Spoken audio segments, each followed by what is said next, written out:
तो 54 साल की सत्ता में असद परिवार के राज में विद्रोह को कुचलने के लिए लगातार कोशिशें जारी रही हैं। दमिश्क के करीब एक जेल भी बनाई गई जहां सरकार के खिलाफ आवाज उठाने वालों की सांसों को बंद किया जाने लगा।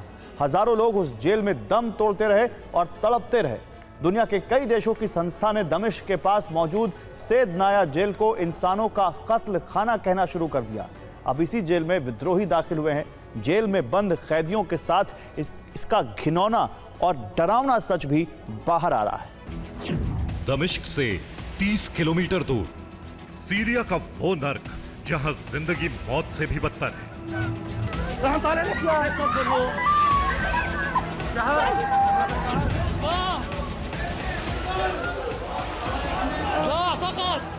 असद की वो जेल जहां हजारों लोगों को मौत दी गई और हजारों लोग बरसों से छोटे छोटे कमरों में कैद थे।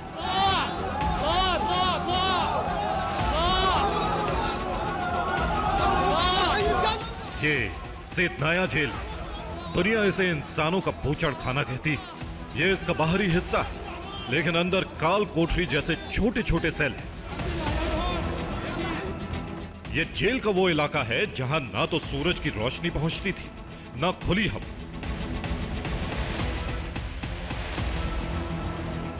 ऐसे ही सेल में बरसों तक कैद रहे हैं वो लोग जिन्होंने बशर सरकार के खिलाफ बगावत का अपराध किया।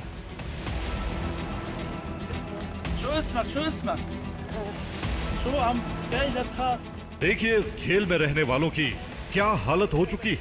जेल की यातनाओं की वजह से इसकी याददाश्त जा चुकी है।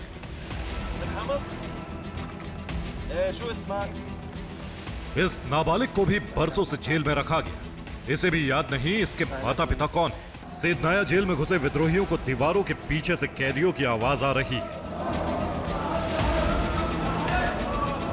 लेकिन सीक्रेट जेल तक पहुंचने का रास्ता कहां है ये समझ नहीं आ रहा है। दावा किया जा रहा है कि इस जेल के रहस्यों के बारे में सिर्फ यहां काम करने वाले गार्ड्स को जानकारी थी। सैयदनाया जेल के तिलिस्म को समझ पाना बेहद मुश्किल है।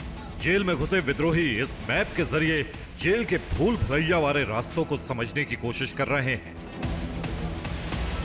यही वजह है कि ऊपरी मंजिल से कैदियों को निकाला जा रहा है, लेकिन तहखानों से कैदियों को छुड़ाने में दिक्कत हो रही है। जेल के तहखाने में ही रेड ब्लॉक और डेथ चैम्बर्स हैं। दरवाजों को सिर्फ कंप्यूटर के जरिए कोड से खोला जा सकता है। यही वजह है कि अब विद्रोहियों ने सैयदनाया जेल में काम करने वाले अफसर और गार्ड से मदद की अपील की। ये सैयदनाया जेल के दरवाजे हैं।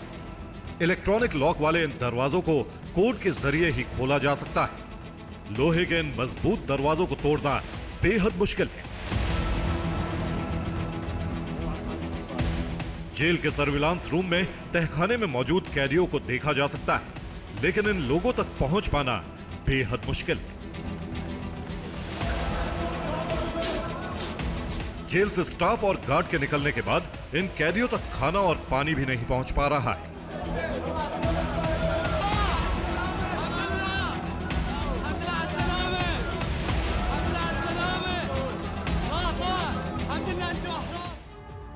तो सैयदनाया जेल की बनावट भी अलग तरह की है। यहाँ एक सर्कल से 3 तरफ इमारतें बनी हैं। इन्हें बिल्डिंग ए, बी और सी का कोड नाम दिया गया है। तीनों इमारतें एक जगह पर मिलती हैं जहां से कॉमन एंट्री है। जेल को 2 हिस्सों में बांटा गया है। पहला है रेड जेल यानी लाल जेल। यहाँ विद्रोह करने वाले नागरिकों को रखा जाता है। बशर के राजनीतिक विरोधियों को भी रेड जेल में ही रखा जाता था। दूसरा हिस्सा है व्हाइट जेल। यहाँ विद्रोह करने वाले सैनिकों को रखा जाता था।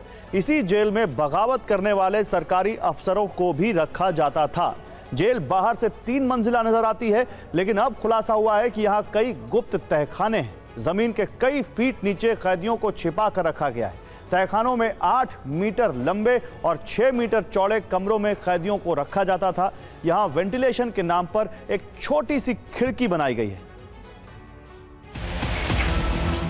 ये सैयदनाया जेल का सबसे डेंजरस और सीक्रेट जोन।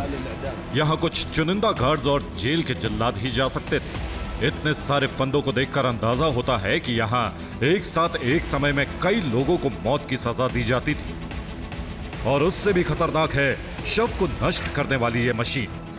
इस मशीन में शवों को दबाया जाता था ताकि हड्डियों के टुकड़े हो जाएं, खून अलग हो जाए और शव छोटे बैग में पैक हो सके। British Syrian observatory for human rights की 2021 की रिपोर्ट के मुताबिक सेदनाया जेल में 30,000 से अधिक लोगों की मौत हुई। एक हफ्ते में 2 बार 20 से 50 लोगों की सामूहिक फांसी होती थी। फांसी से पहले सेना की अदालत में महज 3 मिनट की सुनवाई होती थी। सेना की अदालत मौत की सजा का फरमान सुनाती थी। रिपोर्ट में दावा है कि सेदनाया जेल से ट्रक में भरकर शव निकलते थे और सामूहिक तौर पर शव दफनाए जाते थे। सेदनाया जेल को बशर सरकार का कत्ल खाना इसलिए भी कहा जाता था क्योंकि यहाँ कैदियों के बारे में फैसले लेने की औपचारिकता एक सैन्य अदालत के जरिए होती थी। जेल में क्या चल रहा है इसकी जानकारी सिर्फ चंद सीनियर अफसरों को होती थी। फांसी के लिए कैदियों को एक जेल से दूसरे जेल में शिफ्ट करने वाले गार्ड्स भी नहीं जानते थे कि कुछ देर में सभी कैदियों को मार दिया जाएगा।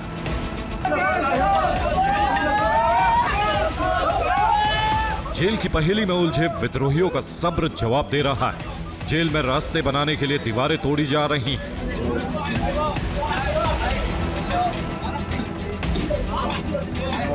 कैदियों को छुड़ाने के लिए एक विशेष अभियान छेड़ा गया है।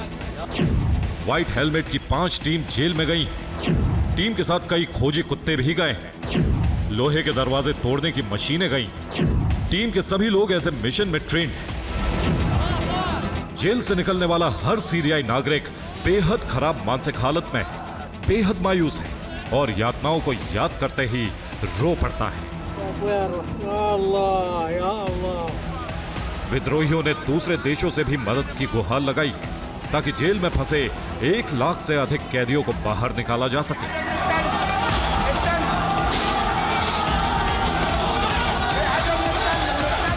Bureau report, TV9 Bharatvarsh.